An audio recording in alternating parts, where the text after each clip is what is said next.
Good morning बच्चों। हमने आप लोगों को लास्ट टाइम आपको याद होगा सम वाले क्वेश्चन करवाया था, राइट। इसको दो तरीके से और भी किया जा सकता है, हमने और करके देखिए। इसको एक और तरीके से लिखा गया है।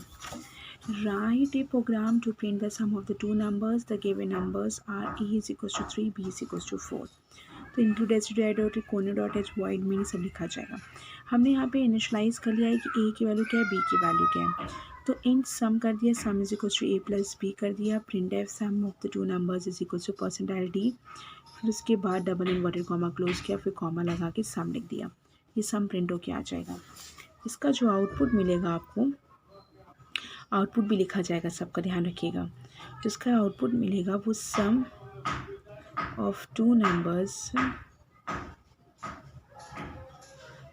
Is equals to percentile d लगाना, यानी कि सम की वैल्यू, और 3 + 4 अपने आप प्लस करके क्या दिखा देगा, ये 7।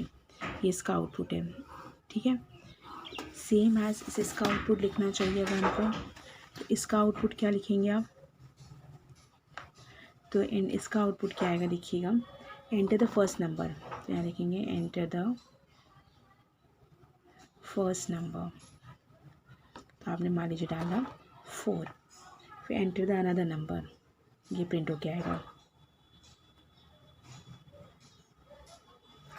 यानी आया 5। हमने दूसरा नंबर प्रिंट किया। फिर हमने किया द सम ऑफ, लास्ट में आएगा the sum of two numbers is equals to, दोनों को प्लस करके आएगा 9। ये आ जाएगा इसका आउटपुट। इसी तरीके से इस क्वेश्चन को एक और तरीके से किया जा सकता है। इंट ए बी है, यहाँ से सेमीकोलन लगाया, सम इंट ए कर दिया, उसके बाद एंटर टू नंबर्स, एक ही लाइन में दोनों नंबर्स को एंटर करवा दिया।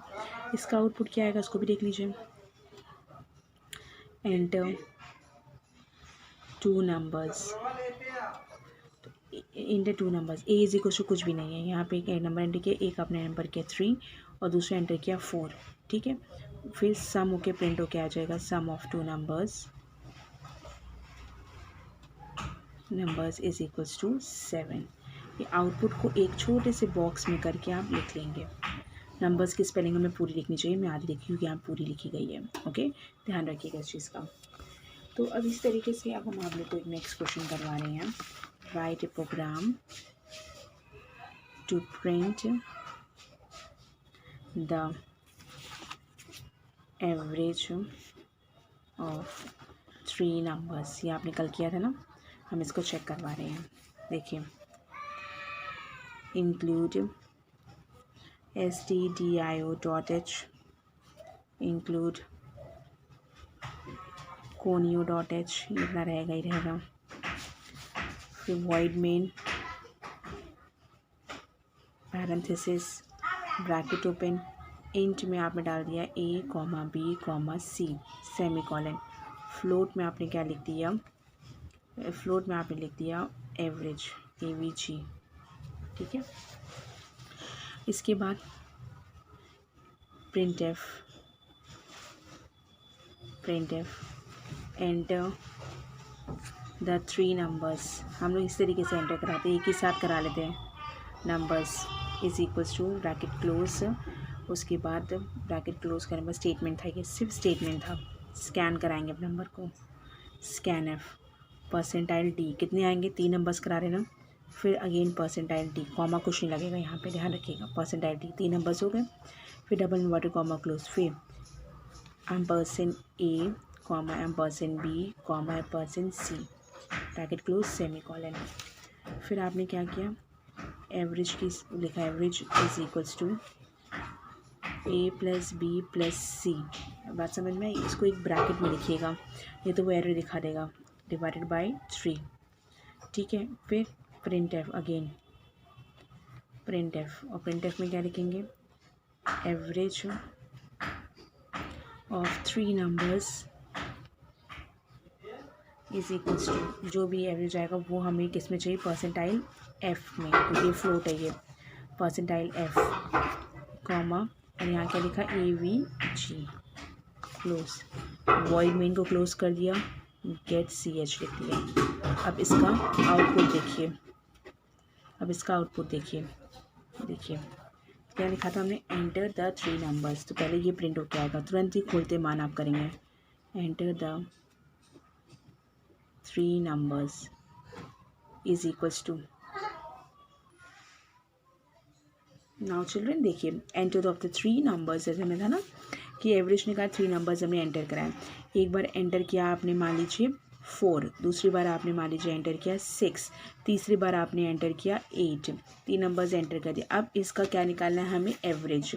तो आपका लिख के आएगा average of 3 numbers is equals to, average of 3 numbers is equals to, तो इन सबको प्लस करके 4, ये 10, 18 हो गया, 18 डिवाइडेड बाई 3, 3 6 18, तो इसका एवरेज कितना आ जाएगा 6। यही आपका आउटपुट आएगा, आप करके देखेंगे तो यही चीज़ आएगा आउटपुट में जो मिलेगा आपको। एक और हमने आपको क्वेश्चन दिया था कल, write a program to print the area and perimeter of rectangle, है ना। तो आपका क्या फिर वही चीज़ वही वैसे रहेगा, इंक्लूड stdio.h, इंक्लूड conio.h, इतना आप रहेंगे। फिर void main, अगर इसमें भी अभी किसी को कोई डाउट आता है तो हमको बताएगा ज़रूर।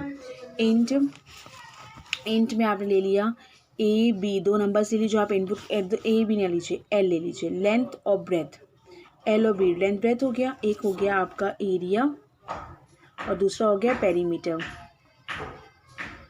ठीक है बेटा, तो ये हो गया तुम्हारा। अब तुमने क्या किया, print f enter the length and breadth, enter the length and breadth. ठीक है, ये हो जाएगा। उसके बाद आपने क्या किया, स्कैन करवाया, परसेंटाइल डी, फिर again percentile d, double inverted comma close, और यहाँ पे क्या लिखा, ampersand l ampersand b, length and breath.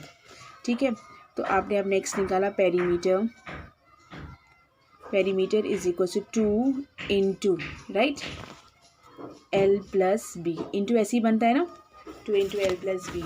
और उसके बाद आपने क्या निकाला, area is equals to, area भी पूरा ही लिखा आपने। एरिया देखिए यहाँ स्मॉल है यहाँ कैपिटल है, ऐसा ध्यान रखिएगा, इस चीज़ का एकदम ध्यान रखना है। अगर हम स्मॉल ले रहे हैं तो स्मॉल, जैसे पेरीमीटर भी स्मॉल है तो स्मॉल।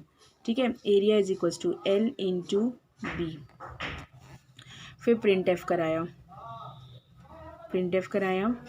एरिया ऑफ रेक्टेंगल, इसके अंदर आप कैपिटल ले सकते हैं क्योंकि ये मैसेज है, is equal to percentile D मिलेगा, और क्या लिखना है यहाँ पे, एरिया, स्मॉल लेटर में है एरिया। ठीक है, फिर प्रिंट एफ है perimeter of rectangle is equal to percentile D, और यहाँ क्या लिख दिया आपने, पेरीमीटर, राइट, ये आपके बंद। और उसके बाद वॉइड मेन बंद, ये बंद हो गया। उसके बाद आपने गेट सी एच लिख दिया, ये बंद हो गया। अब इसके बाद क्या लिखा आपने, गेट सी एच हो गया आपके पास। अब इसका आउटपुट देखिए क्या आएगा, पहले क्या आउटपुट में लिखेगा, enter the length and breadth, ये लिख के आएगा मैसेज में कि आपको लेंथ और breadth, enter the length and breadth, तो इज इक्वल्स टू, आपने एक डाल दिया 3 और दूसरा डाला 4, ये लेंथ ब्रेथ डाल दिया। उसके बाद आपने क्या किया, पेरीमीटर, तो आपको क्या आएगा, एरिया ऑफ रेक्टेंगल, पहले एरिया ऑफ रेक्टेंगल आ जाएगा, क्योंकि आपने पहले मैसेज एरिया ऑफ रेक्टेंगल का लिखा है, इज इक्वल टू। अब देखिए यहाँ पे एक स्लैश एन लगा देंगे तो ये न्यू लाइन में दिखा देगा, राइट, तो एक स्लैश एन लगा देंगे तो वो एक न्यू लाइन में दिखा देगा, नहीं तो ये उसी लाइन में ही कंटिन्यूशन में दिखाएगा। जैसे स्लैश एन यहाँ पे भी लगा सकते हैं हम, ये न्यू लाइन में दिखाएगा। ठीक है, तो ये क्या आ जाएगा, area of rectangle is equals to 3 into 4 12 आ जाएगा ये। और पेरीमीटर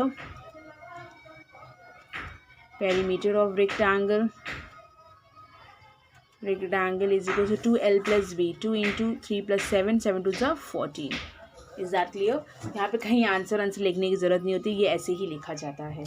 ठीक है। इसी तरीके से आपको निकालना है एरिया ऑफ ए सर्किल, निकालिए, स्क्वायर निकालिए। स्क्वायर का फॉर्मूला होता है ए स्क्वायर, ए स्क्वायर में ए इंटू ए लिख देंगे हम लोग, ए इंटू ए। एरिया पेरीमीटर होता है 4 इंटू ए।